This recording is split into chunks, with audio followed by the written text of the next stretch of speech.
Samba Olonga toujours devant vous pour la Sabino Basango ya République démocratique du Congo. Matondo mingi pour la fidélité Nabino. Merci pour la confiance au Bopé Sakabiso Poto Memelabino. Basango ya République démocratique du Congo. Soko a des gens en ligne pour la Rolanda live Oyo. Je vous prie bel et bien de liker, partager. Ce que vous avez abonné à la chaîne, il faut le faire. Abonnez-vous massivement. Partagez les lives, laissez un commentaire depuis Wapi. Yo ozolanda mwana mboka Samba Olonga de père et de mère. Oza wazalendo topé FARDC na motema depuis quelle province? Il y a République démocratique du Congo. Justice Yanzambe ratakate wana ezali tradition émission oyo ko talisa na bino que après tout nyonso to salaka nous sommes jugés d'une manière ou d'une autre. Si ce n'est pas sur cette terre, même dans l'au-delà, nous finissons tous par payer les prix de nos actes. À la une, il y a actualité na biso Félix Tshisekedi akutanaki na président angolais Joao Lourenço. Le président angolais s'était déplacé ayaki na Kinshasa. Vraiment visite na ye ezali na impact mingi na makambo etali problème ezali ko se passer à l'est de la République démocratique du Congo. Le pourquoi il y a visite na ye nini pena Congo akoki ko bénéficier na processus oyo eza de plus en plus médiatisé. Samba Olonga azali ko inviter bino na analyse pona ko lobela sur sujet wana toye bapenda motindo nini président angolais ayaki na République démocratique du Congo. Tokolobela pe na kati émission oyo sama lukonde ndenge bomoni yango na kati ya actualité ya kolobezali mais na kati émission oyo penda nde tokomanyola yango tokolobela pona kosukisa réouverture ya ba frontière fermée entre République démocratique du Congo na Zambie. Bazambien ba bloqué qui ba frontière na bango suite il y a mesure il y a ministre il y a commerce extérieur Julien Paluku il y a quoi interdire accès na ba boisson ba importation nyonso ya ba boisson gazeuse na nyonso ezalaki ko uta libanda ya pekisaki ke ko kota lisusu te na République démocratique du Congo. Samba Olonga azali na ba actualité wana pona ko présenter na bino. Na tombeli bino encore une fois de plus boye malamu na katia émission oyo présentée par les fils du pays. Soko a déjà en ligne. Veuillez partager les lives, soyez de plus en plus nombreux à partager les lives, liker, partager, liker, partager. Kabola on a 3 groupes, Kabola on le voit ngape nazo partager ango, mettez dans vos groupes WhatsApp pour voisins pays. Azangate ko partager actualité nayo ndenge biso sotozo partager ango. De retour na kati actualité oyo, je venais de dire que Sama Lukonde, mais avant tout kota dossier à Sama Lukonde tozo bandana nous na visite ya président angolais na République démocratique du Congo. Tout monaki que na prestation à serment il y a président ya Rwanda Paul Kagame, président angolais pe azalaki kuna. Avant akende ko assister na prestation ya serment il y a Paul Kagame ayambaki président sud-africain na Angola na Luanda. Après wana il s'est dirigé na Kigali et pa wapi investiture ya Kagame zalaki. Après investiture ya Kagame le dimanche, le lundi, président Yangola aye na RDC.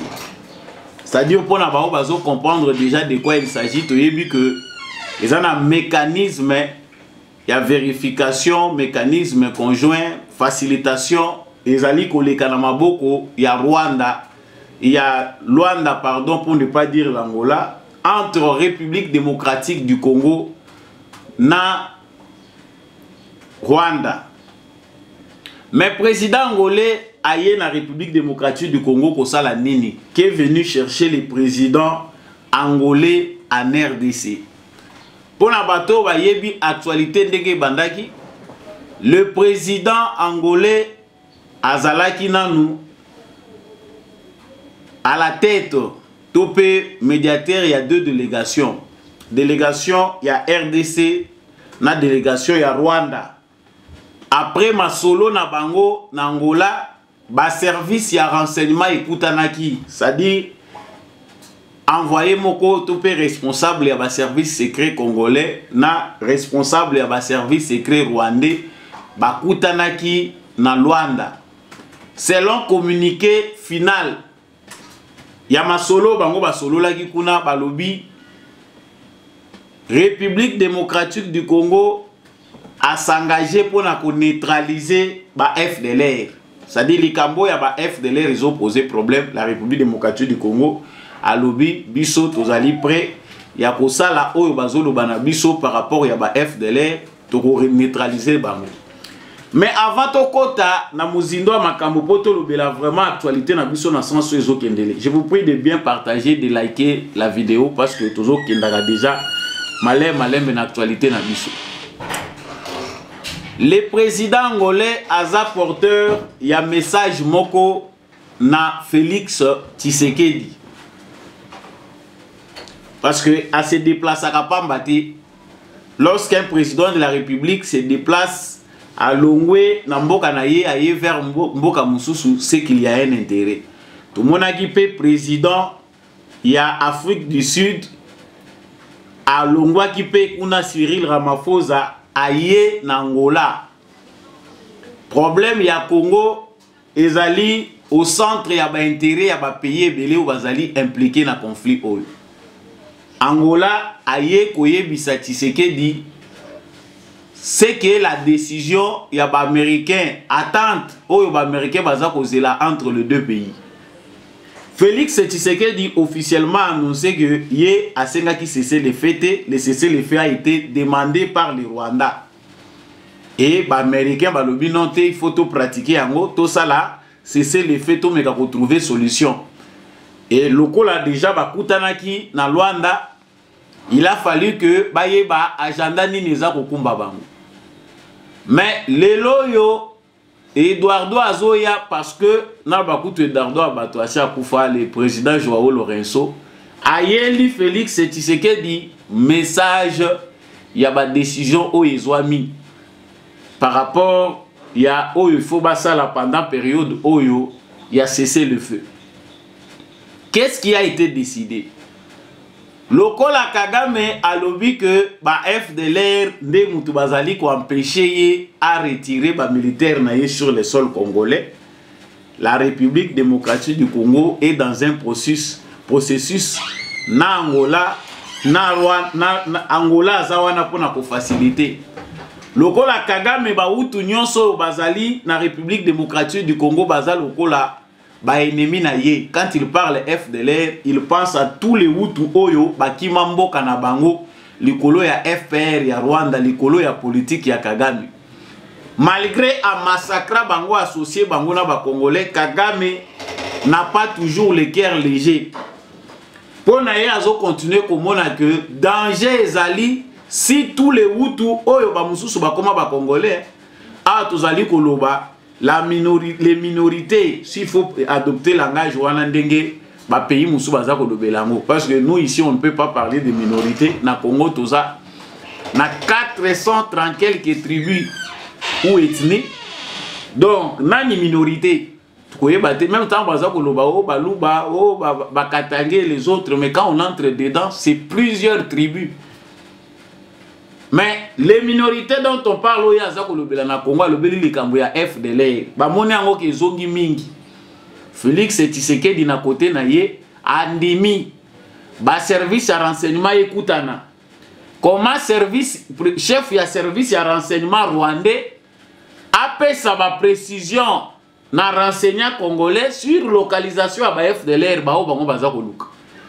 De l'autre côté, nous nous arrangeons biso ba Congolais parce que y a le biais ça biloko mibale ba réfugiés na ba tuti ba Hutu oyo bazali ba FDLR ponayi. La RDC est prêt.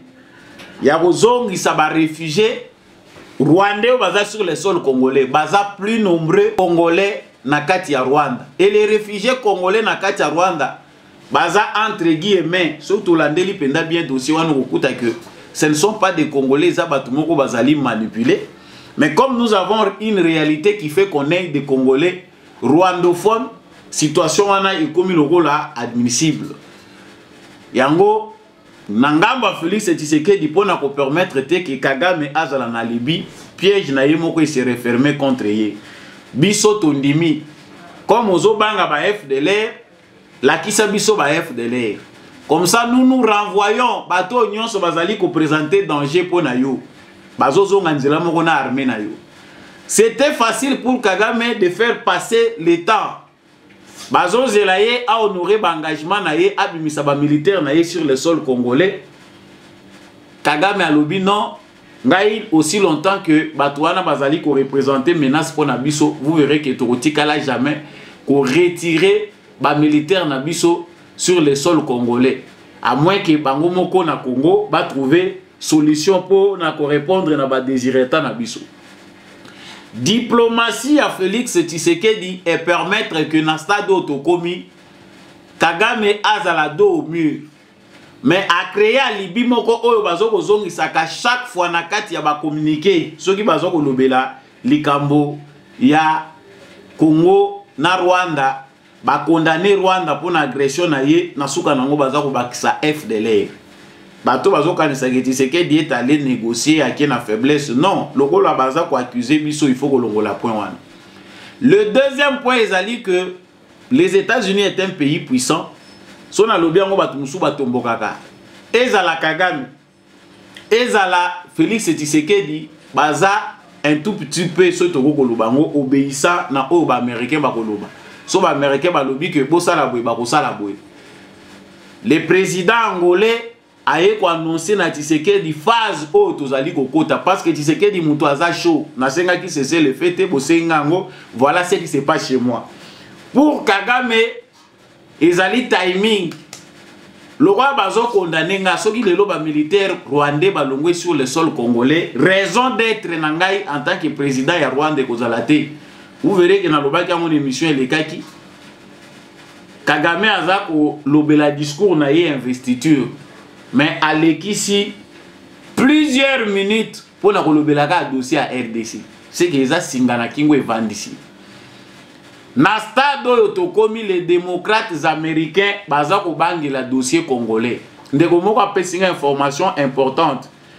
C'est aussi à prendre avec beaucoup de considération. Le président Félix Tshisekedi doit faire très attention avec politique Angola et Luanda. Ba américain bazo banga makasi politique ya ba BRICS politique oyo ezali opposé ba BRICS na bango batu ya autant na RDC. Félix Tshisekedi a joué bango double G le quoi balingi ko PCPT. En même temps, il collabore indirectement avec la Russie via l'Afrique du Sud na organisation oyo bazana ngo ya BRICS. Yango ba américain baza kota la Congo na politique encerclement de l'est à l'ouest. Batali côté ya Kenya balobi Ruto yonde mutoza favorite opesio chance awa po osimbela biso politique na biso to kosala na Afrique centrale mobile. Topé en Afrique de manière générale parce que ba base na biso côté mususu eza mal aimé. Côté oyo na ouest baye na Angola. Les informations dont je parle sont vérifiables. Nangambu ya côté Angola, ba américain balingi ba installer lisusu base mususu wana ya bango ba américain. Pour les américains, déjà ils ont inscrit na kati ya balwa na bango. Baza ba inscrit yango déjà na kati ya na balwa na bango. Je pense l'année 2022, ba américain ba signé ki loi moko à partir ya Sénat na bango. Il y a Kobanda ko lancé ba opération contre tous les dirigeants africains na ba pays oyo bazali contre ba intérêt ya États-Unis. Bato tout bazali ko collaborer na Russie, bazali lokola ba ennemi ya ba intérêt américain. C'est-à-dire l'Amérique va mener des opérations contre tous les pays où ils allaient en collaboration na ba pays ennemis na bango. Pour ceux qui suivent l'actualité, ils allaient facile ya okende kolandelango pour retrouver que ba kolo bazali kolo belango. S'il vous plaît, ceux qui continuent la live, il faut liker. bandeko bozali na direct oyo liker partager c'est plus important. Donc il s'est fait un double jeu. Soit les démocrates américains veulent que Félix Tshisekedi a embrassé oyo ezali politique na bango. Leur politique c'est que déjà ba tourner page ya Kagame mais ba tourner page ya exploitation à RDCT. La page Kagame est déjà tournée. Frustration oyo bango bazali kolobela pona problème ya Kagame. Kagame a retiré ba militaire na ye ezali ka ba propos moko uniquement pour essayer d'endormir la RDC. Mais na plan ya ba démocrates américains lokola ba tambola kana ba multinational na bango.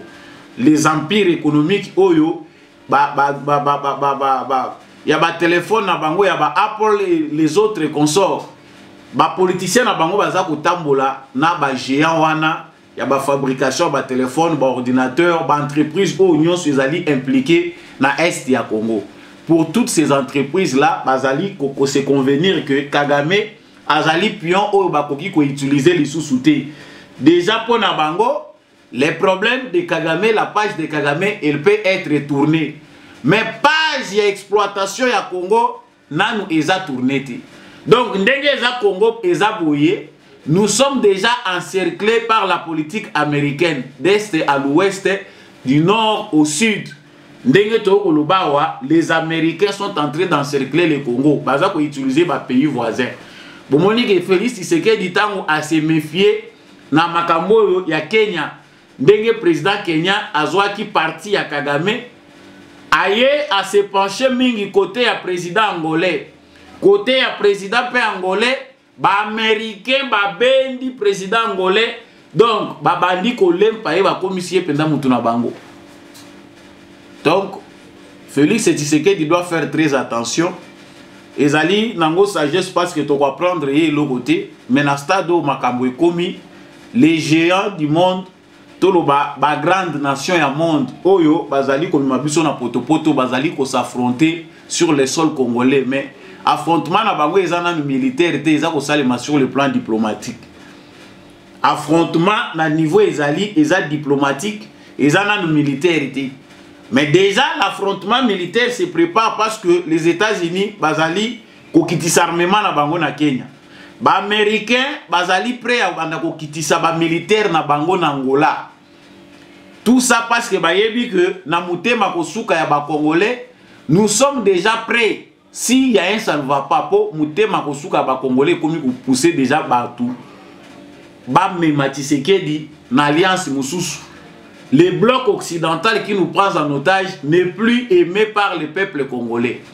Yango moni bango pour la sécurité na bango, il ne préfère pas qu'on rejoindre Tshisekedi na politique azanango gagnant tout temps bulanzela moko bango bazo préférer na bango ba banda ko collaborer na ba pays voisins na biso. Donc il faut faire très attention avec l'Angola. Les messages wa yenango et endormir président Félix Tshisekedi te po eza nango ka message ya zela, message ya patience. Ba yebi que Tshisekedi il est hésitant. Hésitation à Tshisekedi, il est entre l'action ou les droits. Ce qui batouana baza respectuer ya droit international, baza ko respecter souveraineté à RDC bazolo bango na bimbebo na bango. Agression ya Congo na est par le Rwanda et ko cesser sans que Massassi est là. Ils ont tous les moyens pour na kotia Kabila Kagame menacé. Mais ceux qui bazo tourner biso en bourrique, bazo faire perdre biso temps, ils savent que Tshisekedi est un humain. Na liro tozo ko kende mikolo pe eza ko leka. Ils ont débat épuisé Tshisekedi na mikolo na ye.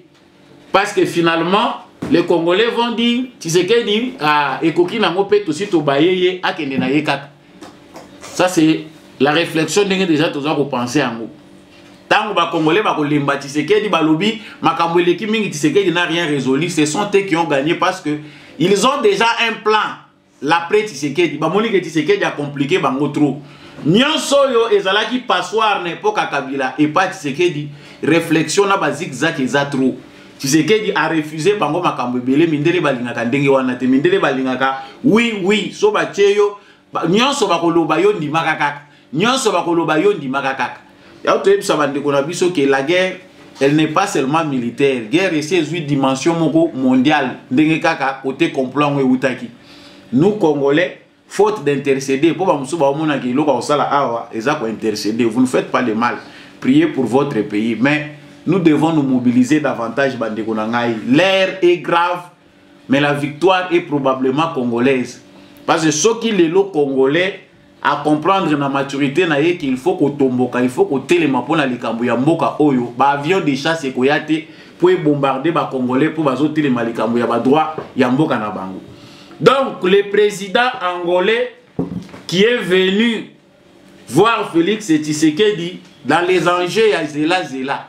Mais biso to ça la part na biso.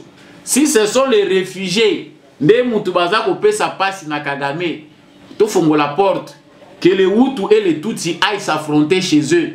Ceux qui ba Hutu ba ngwana nde ba FDLR au Kagame za ko loba, to fongo la porte ba ken. Pour pas si ba yebisa ke za ba FDLR ce sont les minéraux. Si ce sont les réfugiés nde mutu baza problème, si c'est que ça d'accord que les HCR et les services de renseignement congolais na ba autorité locale ba s'enquérir na situation wana pona ko identifier ba citoyens congolais baza na Rwanda. Oyo Kagame azali ko se cacher derrière bango. Sangwami balé na lobela ki awa ezali na kolobela ngo na mukuse parce que télévision ezangonga. Sokoza direct oyo veuillez liker, partager les lives, liker est important. Nous connaissons désormais le président et à Sénat. Donc au Sénat congolais est nouveau chef après Bahati Lukwebo.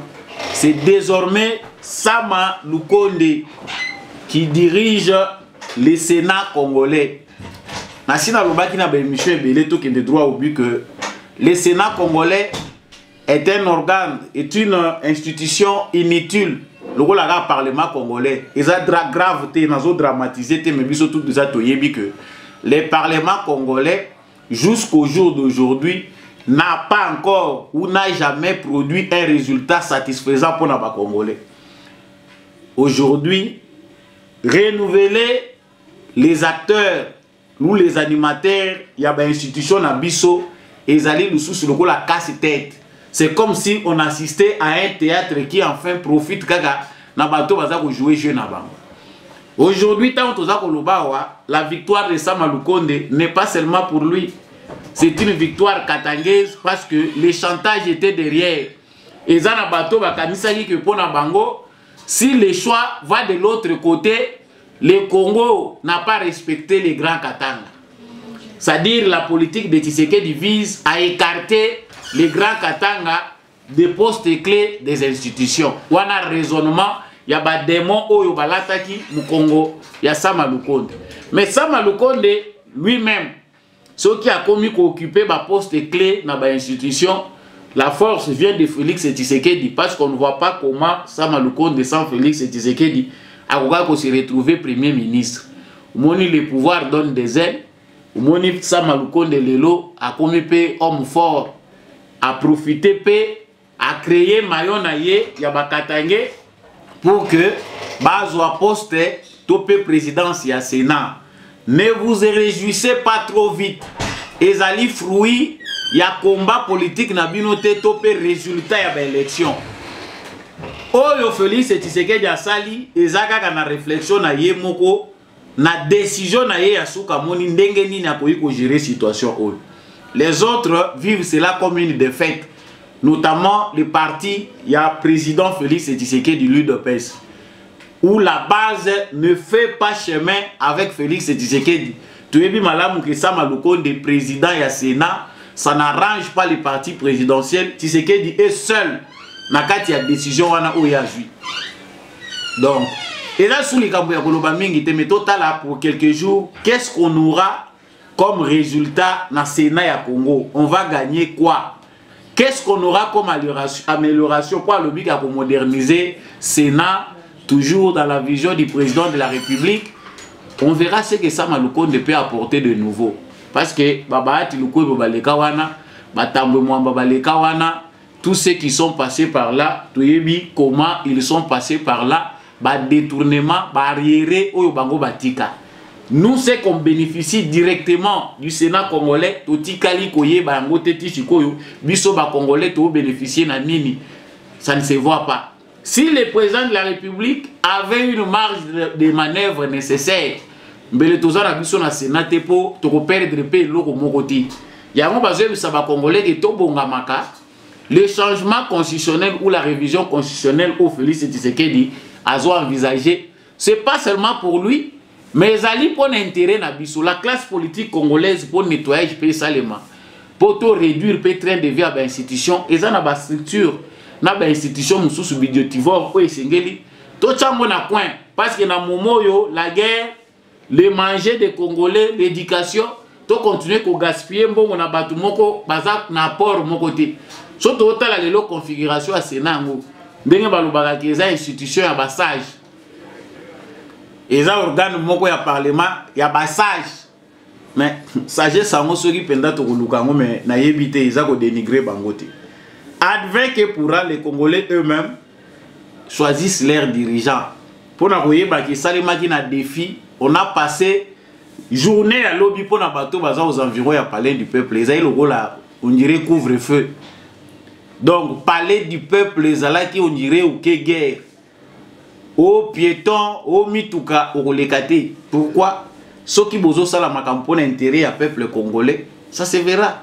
Mais ceux qui déjà beaucoup mon a danger, bozo mon insécurité à makasi, na les cambo ils ont intérêt à peuple. On ne peut plus clair, il n'y a rien à espérer là-dedans. Mais biso peut oser la biso et logoté. Toujours ta la gaga ba sénateur et ils sont déjà habitués. Bakabola ka intérêt na bango. Le nouveau président va s'entendre avec Bato Nyon Sota Yokana Bango, Kabolina Bango intérêt et puis le match va continuer. Sango Yasuka Tosuki Sinango Awa Ezali Bandeko Nangai Zambi a fongoli enfin ba frontière. Après crise, il y a journée Mobimba. Tokende toro ba 48 heures. Lobby après la discussion, la échange dans le gouvernement congolais, la frontière où est Kangamaki, il y a Zambie, RDC, enfin il faut ngwami. Dans la politique ne paye pas. Nyonso ezali conséquence ya batu oyo bazoko kanisa ki mbongo eza na politique. Les millionnaires congolais ce sont toujours des politiciens. Les milliardaires ceux qui vont exister, je pense que ce sont toujours des politiciens.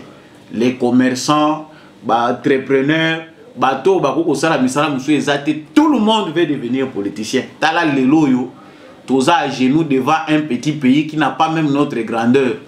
Mais pas c'est parce qu'il y a une faiblesse na biso, bazo biso à genoux. Au moment où je suis en train de parler, au moment où réouverture, sali réouverture la frontière. Bande qu'on a biso belé ba yebi o bazali na Kasumbalesa, bazali na Sakanya na Mukambo ba poste frontalier wana nyonso et fongwami. Pourquoi? Nous dépendons de consommation na biso mingi eza ko wuta na ba pays voisins. Basi ba yebi biso tozaka ka marché. Nous nous produisons absolument presque rien. C'est qu'on produit d'important. Ezaka ka ba minéraux ezo bima ebele na Congo, ezo lekila na Zambie, ba Zambia bazo bénéficier. Les restes, biso tozo consommer ka wezo ko wute pa bato. Et il y a ministre Julien Paluku avant de mesure à comprendre que l'État congolais était mort. Il faut beaucoup d'efforts. Il faut que télémissa entrepreneuriat congolais n'a qu'à renforcer na mesure d'entrepreneurs congolais pour se consolider, se solidifier na ba faire na bango. Avant ya ko banda ko zo ba mesure oyo to ko kate ko supporter face à ba pays mususu. Ete ya biso émission ya mukola lelo et comme na suka Samba Olonga zaki toujours na micro ko kitete na kati ya émission o sans ko liker, partagez les lives si vous êtes en direct, likez, partagez. Émission Nabino et Sili, merci d'avoir suivi. C'est direct à partir d'Africa Plus TV. Vous n'êtes pas abonné, abonnez-vous, likez et partagez. Wazalendo na motema, Fardc na motema, on se retrouve prochainement.